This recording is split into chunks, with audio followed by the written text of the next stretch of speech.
Hello friends, thanks for clicking on this Lotus Eaters daily video. This is going to be a little bit different than normal because my computer is absolutely rubbish and my OBS was playing up while I was recording it. So while I was able to get a pretty clean audio recording, the actual screen capture and video recording of myself was completely frozen. And while I'm sure that you would all love to see the kind of stupid faces it froze on while I was talking, we don't want to do that. So instead, I think our editors are going to put some trailer and gameplay footage over parts of this video which were basically unusual, but I hope you enjoy the analysis. I hope it gives you a lot to think about. Please enjoy the video and let us know what you think down in the comments below. To get straight into what we'll be talking about today, I would like to discuss the controversy that has emerged surrounding the second Kingdom Come Deliverance game. Now, Kingdom Come Deliverance 2 is a game that I was excited for. I will admit, I only played a bit of the first one because it was very difficult to get to grips with the combat that was in the game. There was a lot of complex systems going on, and frankly, with a toddler running about the house, it can be very difficult to invest myself fully into a 100+ hour role-playing game. So perhaps 18, 20 years from now, maybe then I'll finally get a chance to play Kingdom Come Deliverance properly. But alas, that's neither here nor there. Now, there are accusations coming from the anti-woke side of Twitter that Kingdom Come Deliverance 2 has become woke. There have been a number of leaks that have been coming out as the game has been preparing for its launch, and now that it's out, people are annoyed about some of the content that is in the game because it seems that a number of the leaks were accurate, and the developers, Warhorse Studios, who I believe are a Czech-based studios, and their co-founder in particular,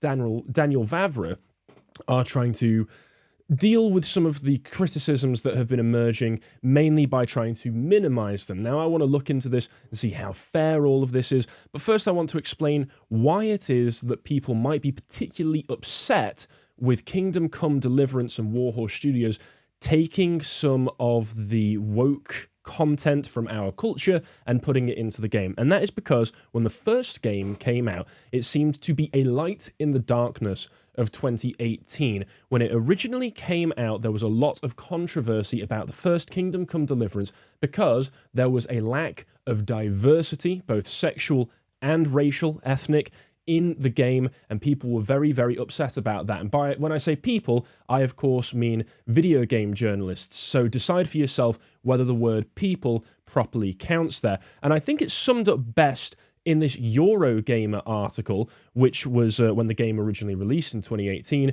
which praises the game for being one of the most complex and in-depth historical RPGs ever made.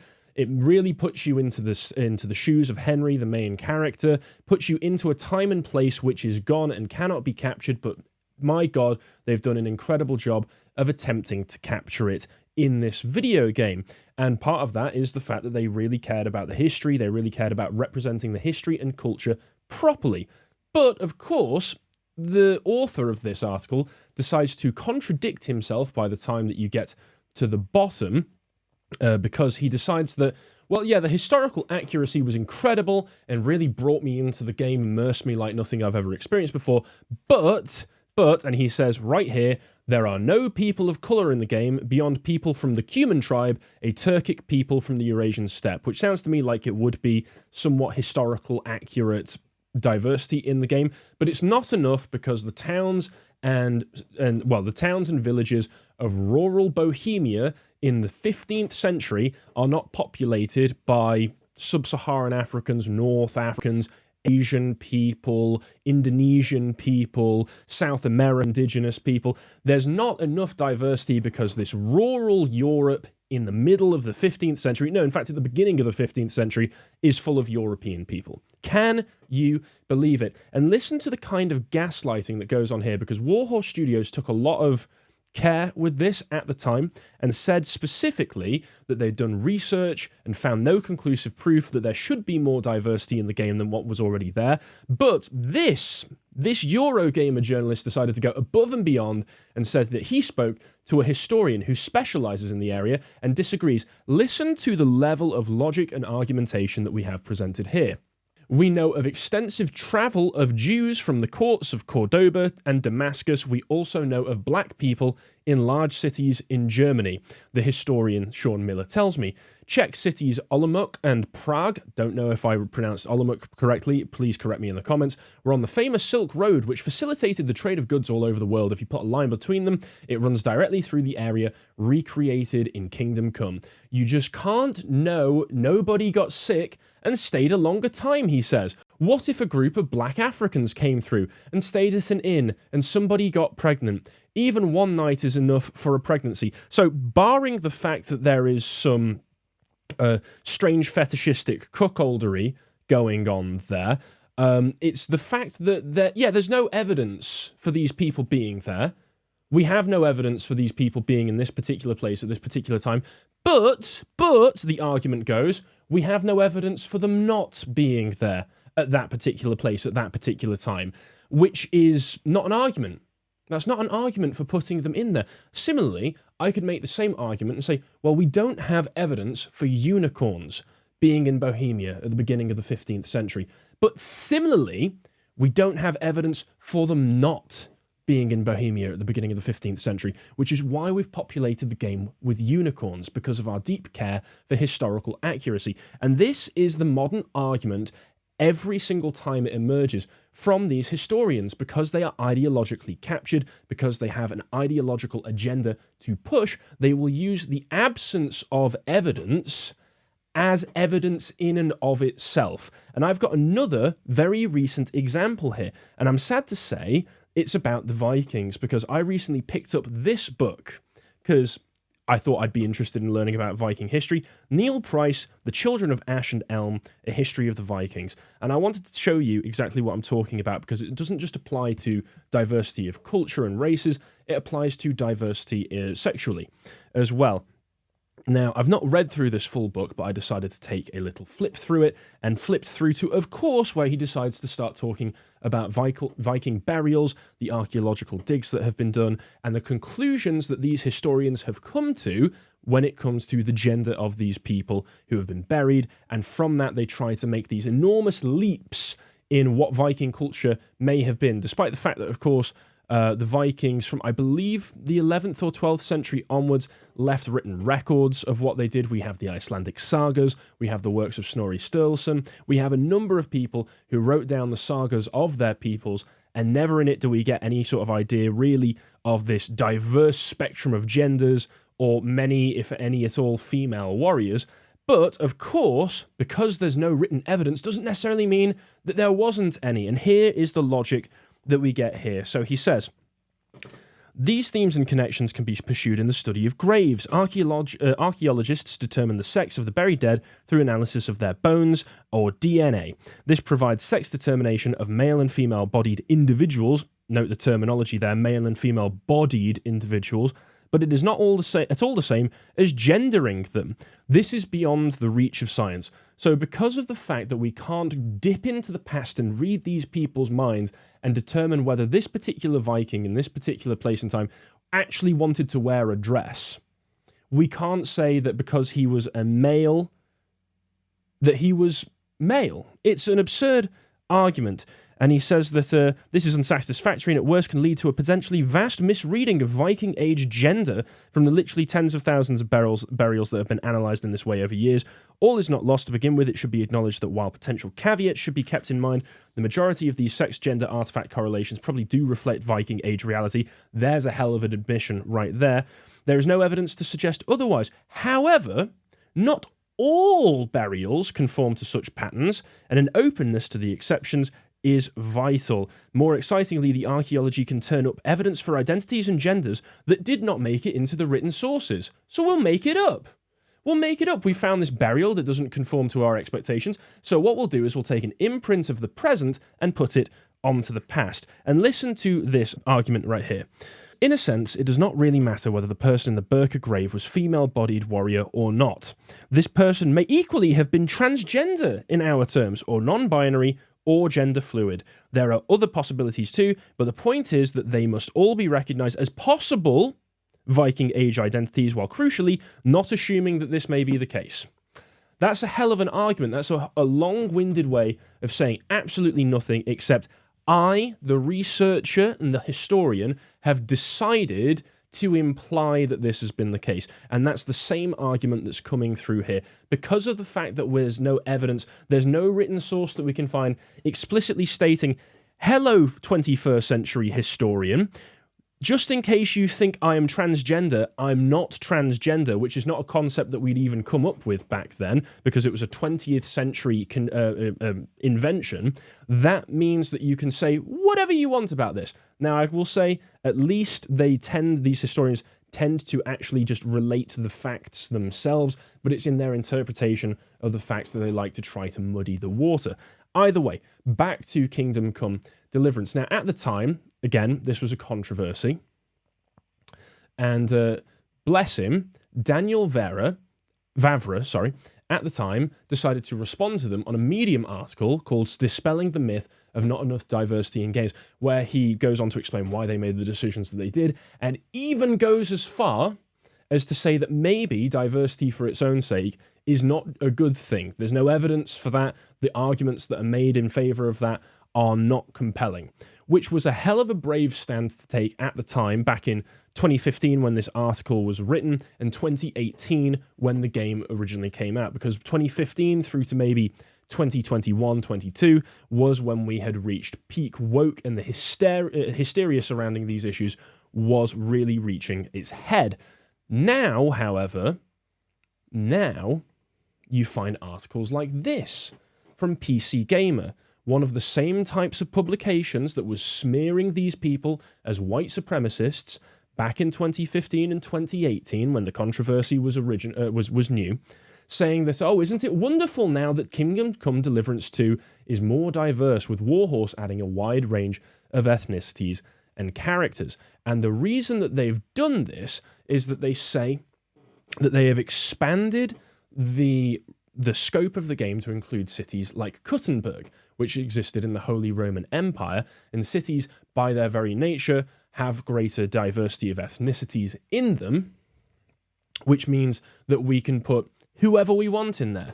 Now, the creators themselves, in regard to this, that they are very happy that they've been able to include the Jewish district in Kuttenberg and a range of different types of Germans and, let me see here, and Italians in the game, and that's the kind of diversity that they're talking about. But what the diversity that the journalists are very happy about is the fact that there are now black people in the game, sub-Saharan Africans and Moors and all sorts of people who might not necessarily have been in Kuttenberg in the 15th century, because when you go back to that time, yeah, you may have had one or two travellers. You've got to recall that travel itself was very dangerous back then. There was an incredible cost to travel back in those days. And when cities were spoken of as having some kind of diversity of ethnicity and culture, typically that meant that you were in Bohemia and there were people from Lithuania or Estonia or Czechs. There were all these different ethnicities, but they all derive from European backgrounds, with one or two very, very minor exceptions. But one of the other controversies is for the fact that for some reason, the developers have decided to implement in the game an optional gay romance. Now, this raises many questions, like, for instance, why exactly were you not able to do gay romances in the first game if Henry was always bisexual? They haven't answered this, but this is, again, something that was very disappointing to people, because I think what the original controversy... Well, the original controversy was the game developers taking a stand against these modern ideologies, these modern ideals, and saying, no, we respect our history and culture too much, and we want to represent it as faithfully and accurately as we possibly can in a video game. That was very refreshing for a lot of people.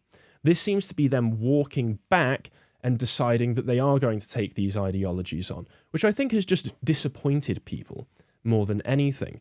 And I will admit here, part of the controversy has been drummed up by this account in particular, who is John Del Aros. I am not familiar with this man, but he does seem to be over-egging it just a little bit by suggesting that in the game there are unskippable gay scenes, feminism and wokeness, and social media censorship. I don't know so much about the social media censorship. I do know that the unskippable gay scene is an optional part of an optional quest. It's one of the decisions that you can make.